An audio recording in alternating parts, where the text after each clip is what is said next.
Dear students, Assalamu alaikum. Me Fizan Hafiz. Student, today the topic of numerical analysis is Gauss-Seidel method. Gauss-Seidel method में हम एक example की मदद से इसको समझेंगे. हम एक क्वेश्चन करेंगे, find to 3 decimal places the solution of system by Gauss-Seidel method. हमारे पास एक सिस्टम दिया हुआ होगा 11x1 plus 2x2 plus x3 is equal to 15 ले लें हम. ठीक है.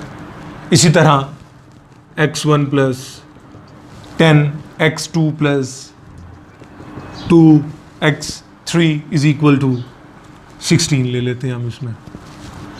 ठीक हो गया. 2x1 plus 3x2 minus 8x3 is equal to 1 ले लेते हैं. ये एक सिस्टम दिया हुआ है. Find to 3 decimal places the solution of this system by Gauss Seidel method. तो स्टूडेंट, हमने 3 डेसिमल प्लेसेस तक सॉल्यूशन फाइंड आउट करना है इसका, और गॉस-सेडल मेथड की मदद से. गॉस-सेडल मेथड में सबसे पहले गिवन सिस्टम को हमने डायगोनली डोमिनेंट फॉर्म में कन्वर्ट करना होता है, जैसा कि जैकोबी मेथड में हम करते थे. लेकिन ये क्वेश्चन जो मैंने लिखा हुआ है, ये question already diagonally dominant form में है. इसको कन्वर्ट करने की ज़रूरत ही नहीं है. अगर आप देखें तो 11x1 2x2 plus x3 is equal to 15, x1 10x2 2x3 is equal to 16, 2x1 plus 3x2 minus 8x3 is equal to 1. Diagonally form में ये कन्वर्ट किया हुआ है. तो ये ऑलरेडी ही डायगोनली डोमिनेंट फॉर्म बनी हुई है, तो हमें इसलिए इसको डोमिनेंट फॉर्म में लिखने की ज़रूरत ही नहीं है. अब इस सिस्टम को हमने आइट्रेटिव फॉर्म में कन्वर्ट करना है, तो हम इसको आइट्रेटिव फॉर्म में कन्वर्ट करेंगे. x1 is equal to 1/11 15 minus 2x2 minus x3.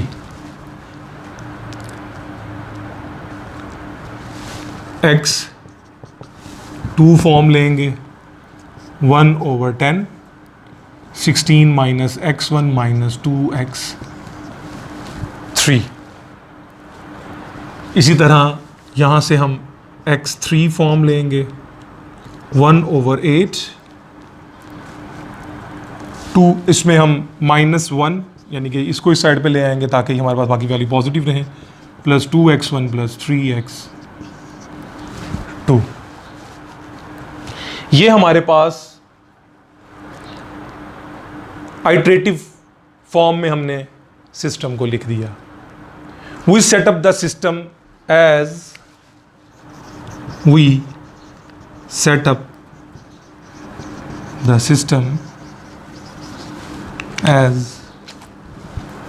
हम इस सिस्टम को, हमारे पास था क्या, x1 is equal to 1/11 15 minus 2x2 minus x3 1/11 15 minus 2x2 minus x3 x2 is equal to 1/10 16 minus x1 minus 2x3 x3 is equal to 1/8 minus 1 plus 2x1 plus 3x2. हमने इस system को इस तरह के सेटअप में convert करना है कि x1 की पावर हम ले लेंगे k+1, x1 की पावर k+1 और x2 की power k, x3 power k. इसको हम नाम देंगे इक्वेशन 1 का. यहां पे x2 की पावर ले लेंगे k+1, तो यहां x1 की पावर ऑलरेडी हम ले चुके हैं k+1, तो इसलिए यहां पे x1 की पावर आ जाएगी k+1. x3 की पावर यहाँ कहीं k+1 नहीं है, k है, तो यहाँ x3 की पावर k आ जाएगी. इसको हमने इक्वेशन 2 का नाम दे देना है.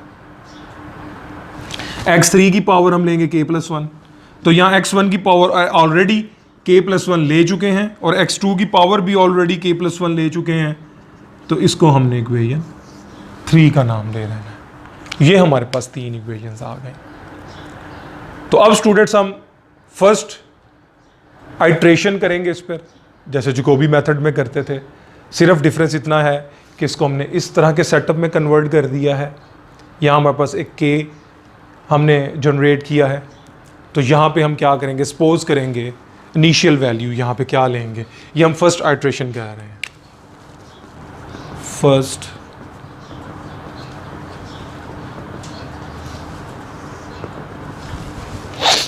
तो यहाँ हम सपोज करेंगे, सपोज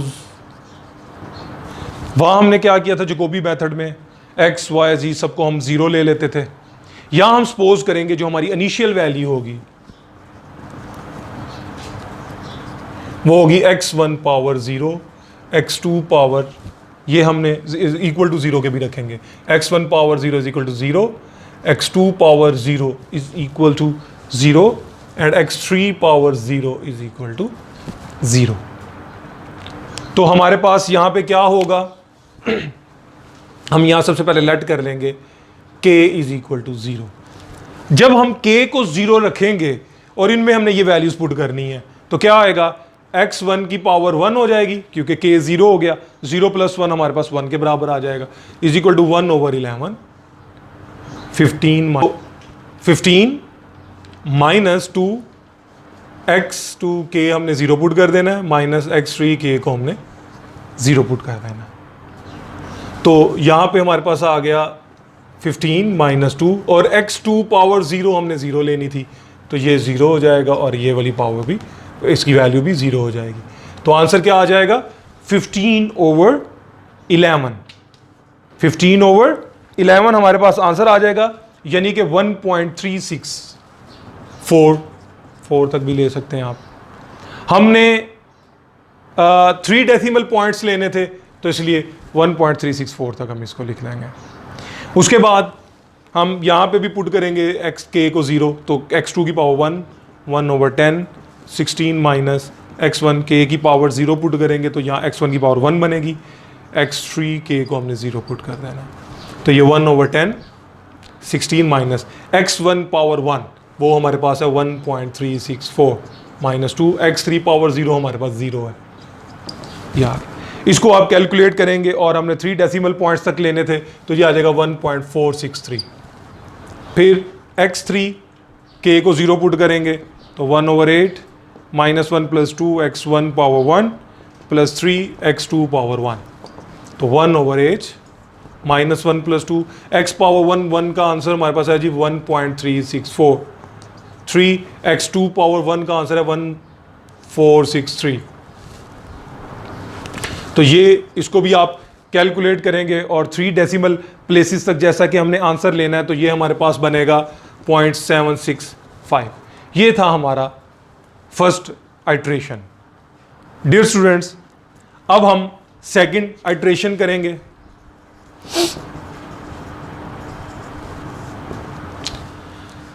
सेकंड आइट्रेशन में k को हमने 1 पुट कर देना है। तो जब k को 1 पुट करेंगे तो हमारे पास x1 कितना आ जाएगा, 2, 1/11, 15 माइनस 2, x2 1 माइनस x3 1, तो 1/11, 15 माइनस 2, x2 1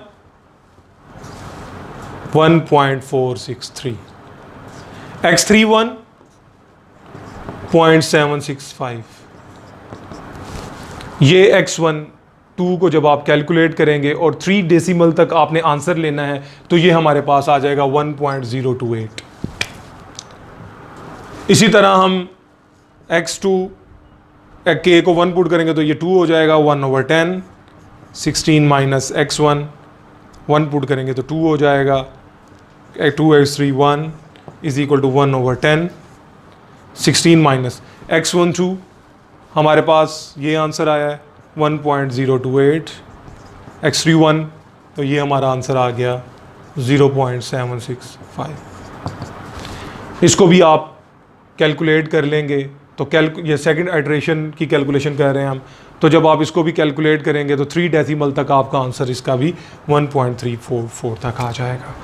इसी तरह x3 लेंगे, k पुट करेंगे तो ये 1/8 -1 + 2, और x1 तो k हमारे पास 1 था तो ये 2 हो जाएगा, +3 k हमारे पास 1 है तो यहाँ x2 भी 2 फॉर्म में आ जाएगा, 1/8 -1 + 2, x12 हमारे पास 1.028 दिया हुआ है, +3 x2 हमारे पास 1.344 दिया हुआ है।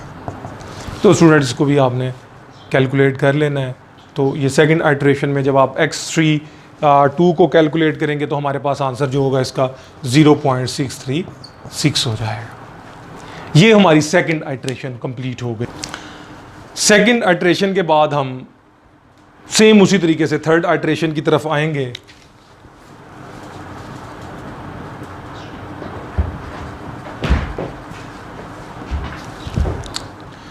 तो थर्ड आइट्रेशन में आपने k को 2 पुट करना होगा।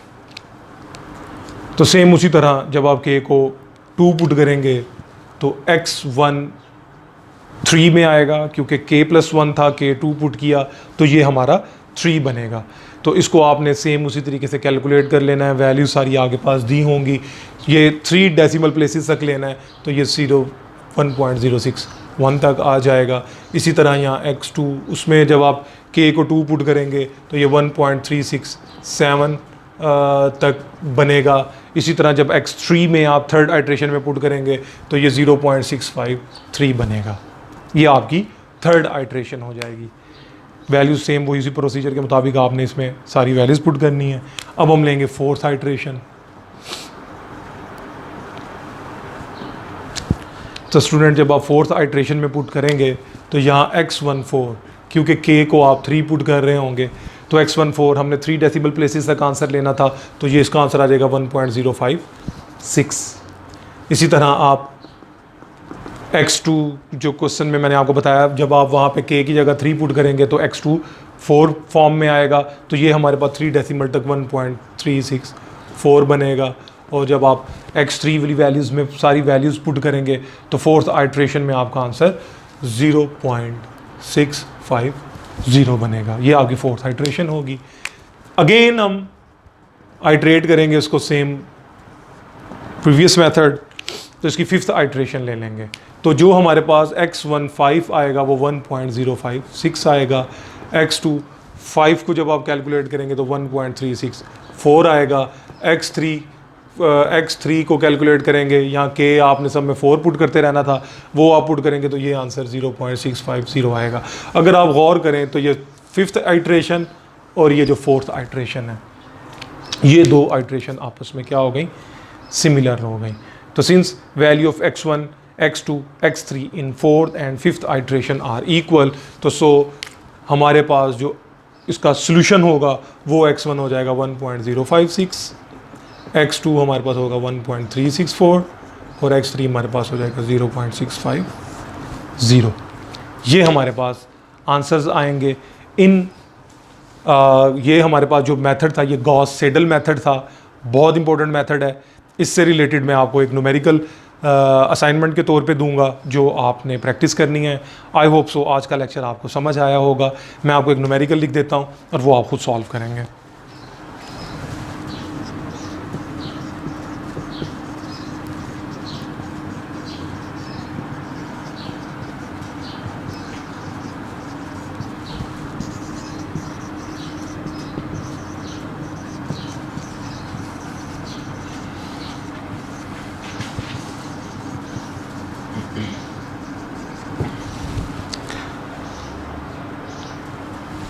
Four x1 minus 2x2 plus x3 is equal to 12. 2x1